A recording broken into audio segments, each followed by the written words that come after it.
Bismillahirrahmanirrahim. Apakah dalam agama itu ada bid'ah hasanah?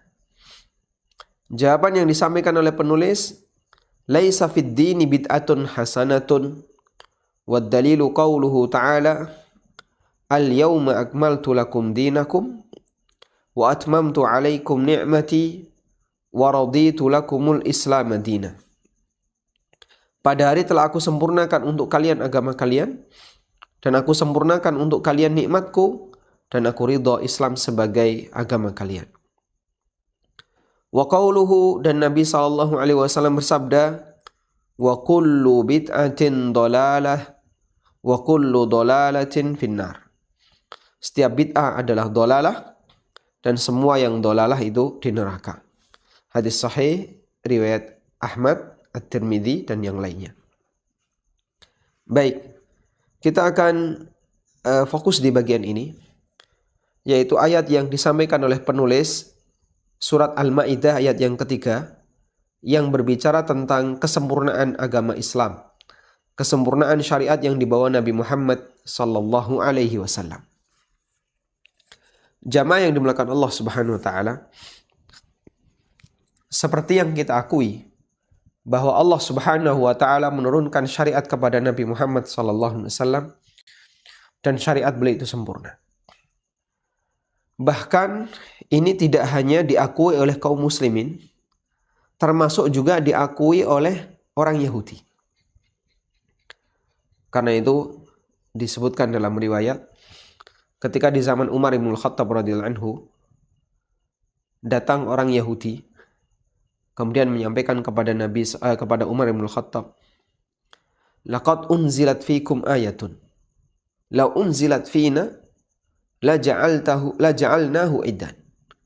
Sungguh telah turun di tengah kalian satu ayat, andaikan ayat itu turun di kalangan kami, la ja'alnahu idan, tentu waktu turunnya ayat itu akan kami jadikan sebagai hari raya. Kemudian Umar bertanya, ayat apa yang kamu maksud? Dijawab oleh Umar bin Khattab radhiyallahu anhu, al-yawma akmaltu lakum dinakum, sampai akhir ayat. Atau jawab oleh Yahudi, al-yawma akmaltu lakum dinakum. Apa kata Umar bin Khattab radhiyallahu anhu? Saya tahu di mana ayat itu turun, kapan ayat itu turun, dan sedang apa yang dilakukan oleh Nabi sallallahu alaihi wasallam ketika ayat itu turun. Sehingga Yahudi, mereka mengakui bahwa dalam Tauratnya tidak ada pernyataan kalau Allah telah menyempurnakan ajaran agamanya. Dan itu baru ada dalam Al-Quran. Sehingga menurut Yahudi, andaikan ayat ini turun di kalangan kami, maka itu akan membuat kami sangat bahagia. Bahkan akan kami jadikan waktu turunnya ayat ini, hari turunnya ayat ini sebagai hari raya, sebagai hari besar. Karena Yahudi punya kebiasaan merayakan hari besar itu berdasarkan latar belakang sejarah tertentu. Ada satu event tertentu yang terjadi di masa silam, dan itu dianggap sebagai event yang istimewa. Lalu mereka jadikan event itu sebagai hari raya. Itu kebiasaan Yahudi. Maka ayat ini, surat Al-Maidah ayat 3, menunjukkan keistimewaan syariat Islam. Dan Allah Subhanahu wa taala jadikan itu sebagai kenikmatan terbesar bagi kaum muslimin. Al-Imam Ibnu Katsir rahimahullah dalam tafsirnya mengatakan, hadhihi akbaru ni'amillahi ta'ala ala hadhil ummah haitsu akmala ta'ala lahum dinahum fala yahtajuna ila dinin ghairi.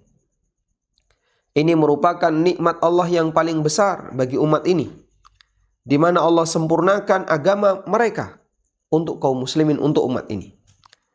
Sehingga karena agama ini sempurna, maka mereka tidak butuh agama yang lainnya. Wala ila nabiyyin ghairi nabiyihim salawatullahi wassalamu alaih. Dan kaum muslimin, umat Muhammad tidak butuh nabi selain Nabi Muhammad sallallahu alaihi wasallam, selain nabi mereka sendiri.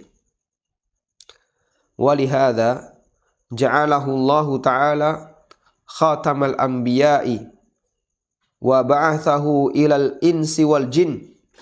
Karena itu Allah Ta'ala jadikan beliau sebagai penutup para nabi, dan Allah utus beliau untuk yang ajarannya berlaku bagi manusia maupun jin. Maka tidak ada yang halal kecuali yang apa yang Allah halalkan, apa yang beliau halalkan.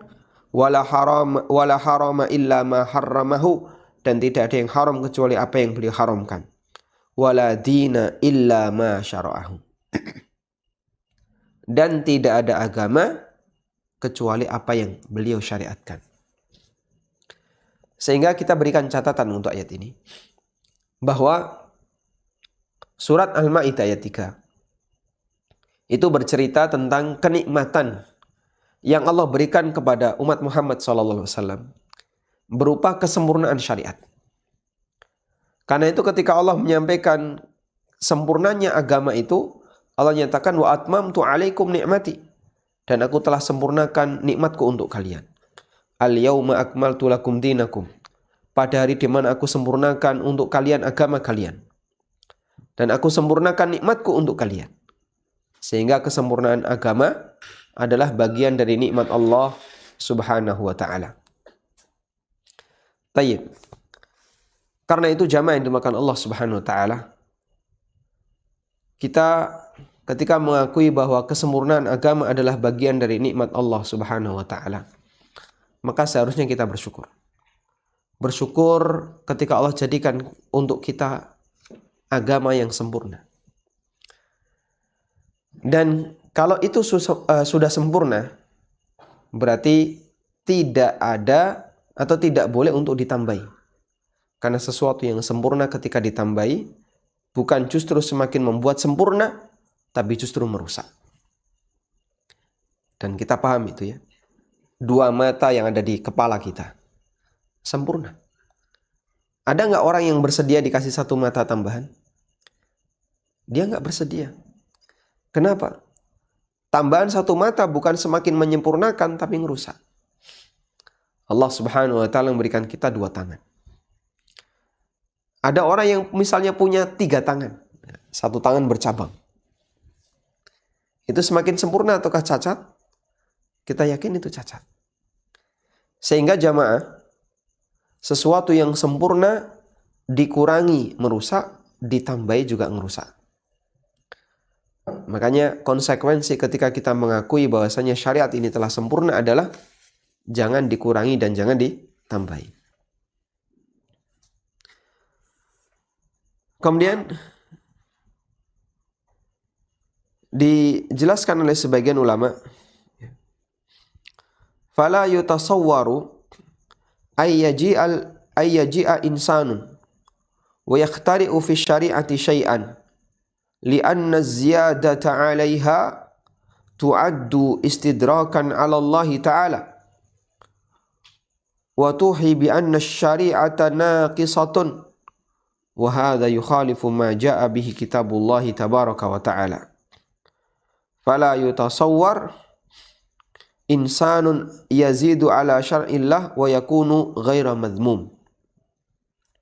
Dinyatakan oleh seorang ulama yang bernama Taufiq Al-Wa'i. Beliau mengatakan, jika kita mengakui bahwasanya syariat ini telah sempurna, maka tidak bisa kita gambarkan ketika ada orang yang dia membuat sesuatu yang baru dalam syariat, lalu dia dianggap bukan sesuatu yang tercela. Padahal yang namanya menambahi aturan syariat, tu'addu istidrakan, itu bentuk meralat ala Allah Ta'ala terhadap syariat Allah. Nambahi aturan syariat, kata beliau, tu'addu istidrakan ala Allah tabaraka wa ta'ala, itu termasuk diantara tindakan meralat syariat Allah. Yang dia berawal dari keyakinan bahwasanya syariat ini masih kurang. Wa hadza yukhalifu ma jaa bihi kitabullah tabaraka wa ta'ala. Dan ini bertentangan dengan apa yang ada dalam kitabullah tabaraka wa ta'ala. Fala yutasawwaru insanun yazidu ala syar'illah wa yakunu ghaira madmum. Maka enggak masuk akal kalau ada orang yang menambah-nambahi syariat Allah tapi dia bukan termasuk orang yang tercela. Gimana dia telah melakukan tindakan mengkoreksi syariat Allah tapi dia tidak dicela. Sehingga setiap menambahi syariat Allah Subhanahu wa taala itu adalah tindakan yang tercela.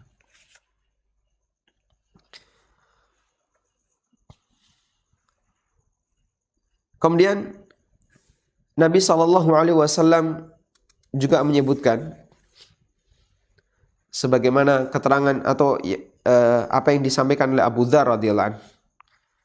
Abu Dzar Al-Ghifari radhiyallahu anhu mengatakan, tarakana Rasulullah sallallahu alaihi wasallam wa ma ta'irun yuqallibu janahaihi fil hawa illa wa huwa yadhkuru lana minhu ilma. Nabi sallallahu alaihi wasallam meninggalkan kami. Artinya beliau ketika wafat, beliau meninggalkan kami dalam kondisi menjelaskan segalanya. Enggak ada satupun keterangan, bahkan termasuk burung yang mengepakkan sayapnya di atas, illa wa huwa yadhkuru lana minhu ilma, kecuali beliau telah menjelaskan tentang ilmunya. Dan itu sebagai bentuk tamtsil, perumpamaan yang disampaikan oleh Abu Dzar radhiyallahu anhu untuk menunjukkan betapa semangatnya Nabi sallallahu alaihi wasallam menjelaskan syariat ini untuk umat. Beliau pernah bersabda dalam hadis yang diriwayatkan oleh Imam Syafi'i dalam risalahnya dan juga diriwayatkan oleh ulama yang lainnya, Nabi sallallahu alaihi wasallam mengatakan, "Ma baqiya syai'un yuqarribu minal jannah wa yuba'idu minan nar illa wa qad buyyina lakum." Enggak ada satupun penjelasan yang isinya keterangan mendekatkan seseorang ke surga atau menjauhkan dari neraka kecuali telah dijelaskan kepada kalian. Sehingga dalam hadis ini menunjukkan at-tasrihul jali, penjelasan yang sangat tegas bahwasanya semua amalan yang bisa mendatangkan ke surga telah dijelaskan oleh Nabi SAW. Sebaliknya, semua perbuatan yang bisa menjauhkan seorang hamba dari neraka juga telah dijelaskan oleh Nabi SAW. Sehingga nggak ada yang kurang, nggak ada yang kurang. Semuanya telah sempurna. Tayyib. Karena itulah para sahabat Nabi SAW, mereka memahami prinsip ini.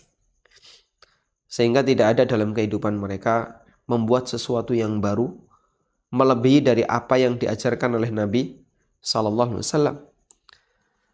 Seperti perkataan Ibnu Mas'ud radhiyallahu anhu, beliau mengatakan, ittabi'u wa la tabtadi'u faqad kufitum. Ikuti, jangan membuat yang baru, karena kalian sudah dicukupi. Sehingga nggak perlu nyari, nggak perlu nambahi. Ikuti saja apa yang ada, jangan membuat sesuatu yang baru. Karena ketika seorang hamba dia meyakini bahwasanya Nabi SAW meninggalkan syariat ini dalam kondisi sempurna, maka tugas dia hanyalah ikuti saja yang sempurna, inilah yang akan menyelamatkan kamu. Karena ketika membuat yang baru, tadi disebut oleh Taufik Al-Wa'i, bahwasanya ini termasuk di antara tindakan istidrakan ala Allah tabaraka wa ta'ala, mengkoreksi syariat Allah Subhanahu wa ta'ala. Qala Ibnul Majishun rahimahullah mengatakan, beliau termasuk salah satu muridnya Imam Malik. Sami'tu Malikan yaqul, aku pernah mendengar Imam Malik mengatakan, man ibtada'a fil islami bid'atan yaraha hasanatan faqad za'ama anna Muhammadan sallallahu alaihi wasallam khana ar-risalata li'anna Allah yaqul al-yawma akmaltu lakum dinakum fama lam yakun yawma idzin dinan fala yakunul yauma dinan. Kata Ibnul Majishun, aku pernah mendengar Imam Malik mengatakan, siapa yang membuat bid'ah dalam Islam dan dia menganggap bid'ah itu sesuatu yang hasanah, sesuatu yang baik, faqad za'ama anna Muhammadan sallallahu alaihi wasallam khana risalah, maka dia telah menuduh Nabi Muhammad sallallahu alaihi wasallam mengkhianati risalah. Padahal Allah Ta'ala telah berfirman, al-yauma akmaltu lakum, pada hari ini aku telah sempurnakan agama kalian. Fama lam yakun yauma idzin tinan, maka jika di hari itu bukan termasuk bagian dari agama, fala yakunul yauma dinan, maka sampai hari ini pun bukan termasuk bagian dari agama. Sehingga mengklaim ini termasuk bagian dari agama yang layak untuk dipertahankan, dan siapa yang meninggalkannya maka dia harus dipaksa untuk melakukannya. Padahal Nabi SAW nggak pernah ngajarin yang kayak gitu. Dianggap oleh Imam Malik sebagai bentuk tindakan menuduh Nabi SAW mengkhianati risalah. Tayyib. Mungkin bagi sebagian orang merasa berat untuk dengerin yang kayak gini. Saya sendiri juga tidak tahu ya. Jadi kadang begini, ada sebagian orang ketika mendengar satu penjelasan tertentu, dia itu merasa panas. Padahal penjelasan itu ada dalam Al-Quran, ada dalam hadis, dan ada dalam keterangan para ulama. Kita cuma menyampaikan, tapi mereka dengerin aja udah nggak mau. Dengerin itu sudah merasa panas, nggak senang. Seperti perkataan Imam Malik, beliau sangat sederhana dalam memahami ayat al-yauma akmaltu lakum dinakum. Beliau sampaikan, karena sudah sempurna, maka siapa yang melakukan satu perbuatan tambahan dalam agama dan dia yakini itu baik, berarti sama dengan menuduh Nabi Muhammad SAW mengkhianati risalah, dalam arti menuduh beliau menyembunyikan sebagian syariat Allah Subhanahu wa taala. Dan itu mustahil. Karena beliau orang yang maksum, dijaga oleh Allah, tidak mungkin mengkhianati syariat yang Allah Subhanahu wa taala berikan sebagai amanah bagi beliau. Makanya melakukan tindakan bid'ah itu termasuk di antara, kalau kita lihat di sini, bentuk kriminal kepada Nabi Muhammad SAW. Meskipun klaimnya dia cinta Nabi SAW, klaimnya mencintai, tapi di saat yang sama dia melakukan perbuatan yang itu konsekuensinya adalah sama halnya dengan menyebut Nabi SAW menyembunyikan sebagian syariat. Dan jemaah, Anda bisa perhatikan orang-orang yang melakukan bid'ah, mereka tidak hanya sebatas melakukan sekali, dua kali, tapi mereka jadikan bid'ah itu sebagai prinsip, sehingga jadi ciri khas. Sehingga dia juga ajarkan kepada yang lain, pokoknya yang lain harus seperti ini. Dia paksakan yang lain untuk ikut. Kalau enggak, nanti yang lain dianggap sesat, dianggap menyimpang. Dan itu karakter ahli bid'ah. Semuanya seperti itu. Maka orang yang melakukan perbuatan bid'ah, dia tidak cuma sekali terus ditinggalkan, selesai, enggak. Tapi jadi rutinitas. Sehingga jadi tanda. Akhirnya ketika ada orang yang meninggalkannya, dianggap agamanya kurang. Nah, ketika dikasih penjelasan, Nabi SAW nggak pernah melakukan kayak gini. Ini dibela. Ya. Ini dibela dengan dalil-dalil yang lain misalnya, yang itu nggak nyambung untuk mempertahankan seperti ini. Akhirnya bid'ah itu jadi tradisi, sehingga siapa yang meninggalkannya dianggap telah meninggalkan sunnah. Dan itu sebagaimana yang pernah diisyaratkan oleh sebagian sahabat, nanti kalian akan hidup di zaman yang penuh dengan bid'ah. Sehingga tatkala ada satu bid'ah yang ditinggalkan, masyarakat komentar, laqad turikatis sunnah. Sunnah telah ditinggalkan. Padahal aslinya yang ditinggalkan adalah praktek bid'ah. Tayyib. Al-Imam Asy-Syaukani dalam kitab beliau Al-Qaulul Mufid fi Hukmi Taqlid, beliau menyampaikan dialog dengan sebagian ahli bid'ah. Kata Asy-Syaukani, fa idza kana Allahu qad akmala dinahu qabla an yaqbida nabiyahu sallallahu alaihi wasallam, fama hadzal ra'yu alladhi ahdatsahu ahluhu ba'da an akmalallahu dinahu. Apabila Allah Ta'ala telah menyempurnakan agamanya sebelum diwafatkan nabinya sallallahu alaihi wasallam, maka bagaimana dengan prinsip seperti ini yang dia sesuatu yang baru yang dibuat-buat oleh orang yang memilikinya padahal Allah telah menyempurnakan agamanya. In kana minad dini fi i'tiqadihim fa huwa lam yakmul 'indahum illa bi ra'yihim wa hadha fihi raddun lil Qur'an. Wa in lam yakun minad din fa ayyu fa'idatin fil ishtighali bima laysa minad din. Kalau memang akidah itu adalah bagian dari agama, ya, fa huwa lam yakmul 'indahum illa bi ra'yihim. Berarti syarat itu belum sempurna menurut mereka kecuali dengan keterlibatan logika mereka. Wa hadza fihi raddun lil Qur'an, dan itu berarti bentuk penolakan terhadap Al-Qur'an.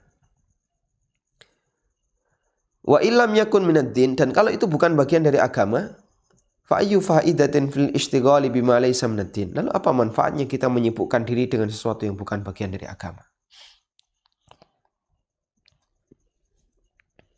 Jadi di sini Asy-Syaukani berdialog dengan ahli bid'ah, tapi bid'ahnya dalam masalah pemikiran.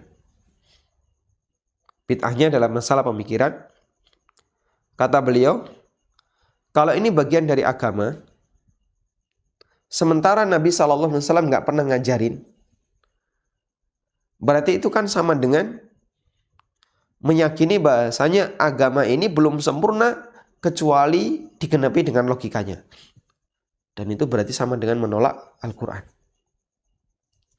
Tapi kalau logika dan pemikiran ini bukan bagian dari agama, ngapain kita capek-capek ngurusi yang kayak gini? Ngapain kita capek-capek mikirin yang kayak gini? Baik. Hal yang sama bisa kita bawa pada praktek amalan yang dilakukan oleh kaum muslimin. Ada orang yang punya rutinitas melakukan praktek tertentu.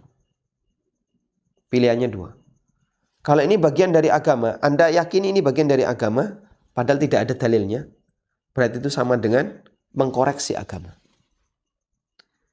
Bantahan yang kedua, atau pilihan yang kedua. Oh enggak, ini bukan bagian dari agama, ini tradisi.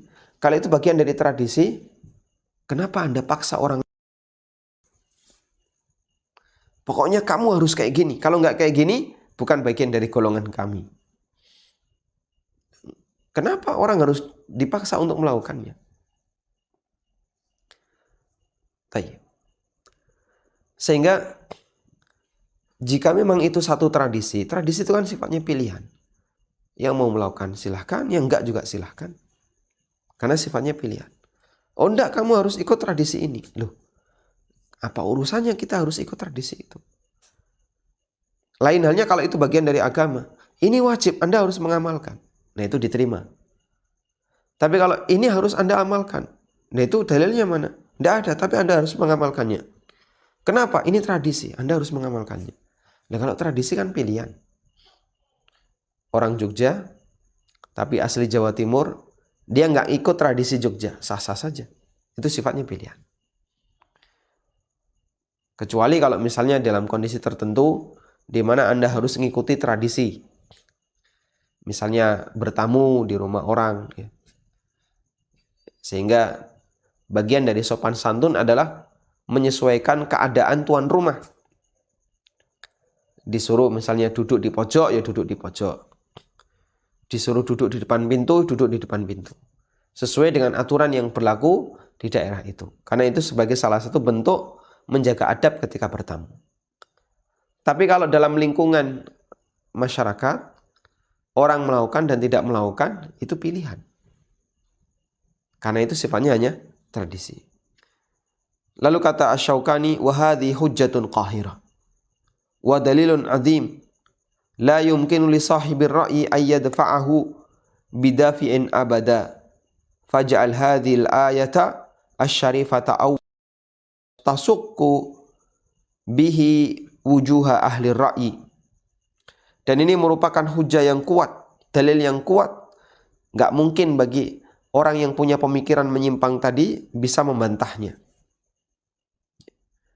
Sehingga dibawa oleh Asy-Syaukani, jika ada orang melakukan satu perbuatan bid'ah, pertanyaannya, ada nggak dalilnya? Nggak ada. Baik, kita sepakat ini nggak ada dalilnya.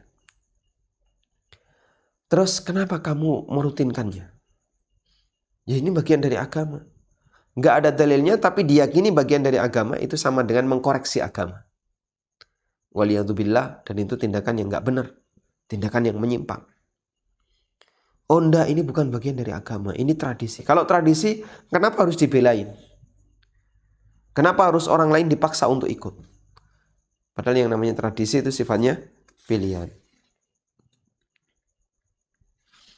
Nah, inilah catatan yang diberikan oleh para ulama ketika mereka membahas tentang kesempurnaan firman Allah Subhanahu wa ta'ala atau kesempurnaan syariat yang disebutkan oleh Allah Subhanahu wa ta'ala di surat Al-Maidah ayat 3, Al-yawma akmaltu lakum dinakum wa atmamtu alaikum ni'mati wa raditu lakumul Islam madina. Tayyib. Nah, sekali lagi jamaah, sebelum kita belajar bid'ah lebih lanjut, bagian ini penting untuk ditanamkan dalam diri kita masing-masing. Yaitu meyakini bahwa syariat ini telah sempurna. Ketika seorang hamba telah meyakini syariat ini dengan telah sempurna, maka dia harus mengakui konsekuensinya. Terus konsekuensinya apa kalau syariat ini telah sempurna? Tadi sudah kita jelaskan. Konsekuensinya ketika itu ditambahi berarti itu sama dengan mengkoreksi syariah. Dan bentuk mengkoreksi syariah itu merupakan tindakan yang sangat menyimpang. Karena Allah Subhanahu wa ta'ala zat yang maha mengetahui, zat yang maha bijaksana dalam menetapkan syariah. Sehingga bagaimana mungkin seorang hamba yang penuh dengan keterbatasan mengkoreksi aturan yang dibuat oleh zat yang maha mengetahui, maha hikmah, Allah Azza wa Jalla. Baik, wallahu ta'ala alam.